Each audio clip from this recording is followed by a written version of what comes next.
Item ಯಾವುದೇ ಇರಲಿ try ಮಾಡಿ ಆಚಿ ಚಿಕನ್ ಮಸಾಲಾ. ಶಾಲೆಯ ಗೇಟ್ ಬಿದ್ದು ವಿದ್ಯಾರ್ಥಿನಿ ಗಾಯಗೊಂಡ ಪ್ರಕರಣಕ್ಕೆ ಸಂಬಂಧಪಟ್ಟಂತೆ ಗಾಯಗೊಂಡ ವಿದ್ಯಾರ್ಥಿನಿ ನಯನ ಕುಮಾರಿ ಐಸಿಯುಗೆ ಶಿಫ್ಟ್ ಮಾಡಲಾಗಿದೆ.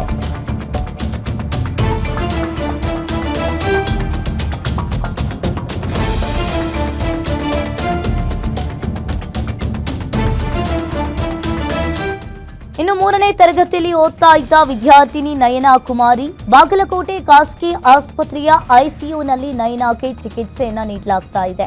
ಇನ್ನು ಆಸ್ಪತ್ರೆಗೆ ಭೇಟಿ ನೀಡಿ ವಿದ್ಯಾರ್ಥಿನಿಯ ಆರೋಗ್ಯವನ್ನ ವಿಚಾರಿಸಿದ ಬಿಇಒ ವಿದ್ಯಾರ್ಥಿನಿ ಜೀವಕ್ಕೆ ಅಪಾಯವಿಲ್ಲ ಅಂತ ಹೇಳಿದ್ದಾರೆ ವೈದ್ಯರು. ಇನ್ನು ನಿರ್ಲಕ್ಷ್ಯ ವಹಿಸಿದವರ ವಿರುದ್ಧ ಕ್ರಮ ಅಂತ ಹೇಳಿ ಬಿಇಒ ಜಾಸ್ಮಿನ್ ಹೇಳಿರುವಂತದ್ದು.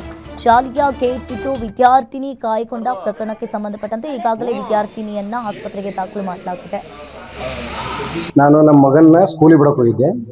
ಆ ಟೈಮಿಗೆ ಆಯಾ ಗೇಟ್ ತೆಗಿಯಕ್ಕೆ ಬಂದು ಗೇಟ್ ತೆಗಿಯೋದ್ರಾಗ ಆ ಎಮ್ಮನ ಮ್ಯಾಗ 4 ಹುಡುಗರು ಅದ್ರೊಳಗೆ ಸಿಲ್ಕೊಂಡಿದ್ವು. ನಾನು ಜಸ್ಟ್ ಅಲ್ಲೇ ನಿಂತೀನಿ ರೀ, ನನ್ನ ಕಣ್ಣಿದ್ರಿಗೆ ಬಿದ್ದೈತಿ ಗೇಟ್. ಇನ್ನೊಂದು ಗ್ರಾಮಸ್ಥರು ಇನ್ನೊಂದು 3 ಇದ್ರು.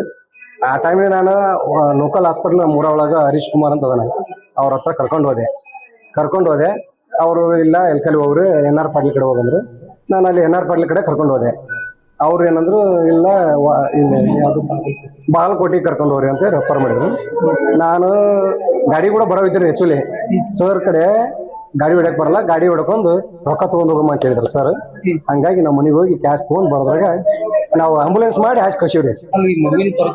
ಮಗು ಸ್ವಲ್ಪ ಕಂಡೀಷನ್ ಐದಾಡ್ರಿ, ಹಂಗೇನಿಲ್ಲ. ಇದು ನಯನ ಕುಮಾರಿ ಅಂತ ಹೇಳಿ 3rd ಸ್ಟ್ಯಾಂಡರ್ಡ್. ಇದು ಉತ್ತರ ಪ್ರದೇಶದಿಂದ ಅವರು ಬಂದಾರ. ಅವರು ಅಲ್ಲೇ ಸ್ಕೂಲಿಗೆ ಹಚ್ಚಾರ್ರಿ. ಆ ಸ್ಕೂಲಿಗೆ ಬಿದ್ದ ತಕ್ಷಣ ಆ ಮಗುವಿಗೆ ಸ್ವಲ್ಪ ಹೆಡ್ ಸ್ವಲ್ಪ ಕ್ರ್ಯಾಕ್ ಆಗಿತ್ತು. ನಾವು ಅಲ್ಲೇ ಐಸಿಯು ಬಂದಿವಿ. ಅಲ್ಲೇ ಸ್ಕ್ಯಾನ್ ಮಾಡಕ್ಕೂ ಹೋಗಿದ್ರಲ್ರಿ.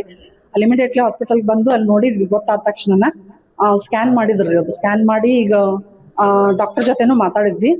ಈಗ ಸ್ವಲ್ಪ ಏನು ಬರೀ ಎಕ್ಸ್ಟರ್ನಲ್ ಇಂಜುರಿ ಅಷ್ಟೈತ್ರಿ ಅದು ಅಂತ ಹೇಳ್ಯಾರ್ರಿ. ಇನ್ನು 2 ದಿವಸ ಅಬ್ಸರ್ವೇಷನ್ ಹೋಗಿರ್ತೀವಿ ಅಂತ ಪರಿ. ಇದು ಏನಿಲ್ಲ ಅಂದ್ರೆ ಔಟ್ ಆಫ್ ಡೇಂಜರ್ ಅಂತ ಹೇಳ್ಯಾರ್ರಿ. ಈಗ ಬಟ್ ಇನ್ನು 2 ದಿವಸದ ತನಕನೂ ನೋಡಿನ ಹೇಳ್ತೀವಿ ಅಂತ ಹೇಳ್ಯಾರ ಸರ್. HM ಅವ್ರಿಗೂ ನಾವು ಒಂದು ನೋಟಿಸ್ ಇಶ್ಯೂ ಮಾಡ್ತೀವಿ. ಅದು ಯಾರ್ದಾರು ನಿರ್ಲಕ್ಷ್ಯ ಏನಾರಾಗಿದ್ರ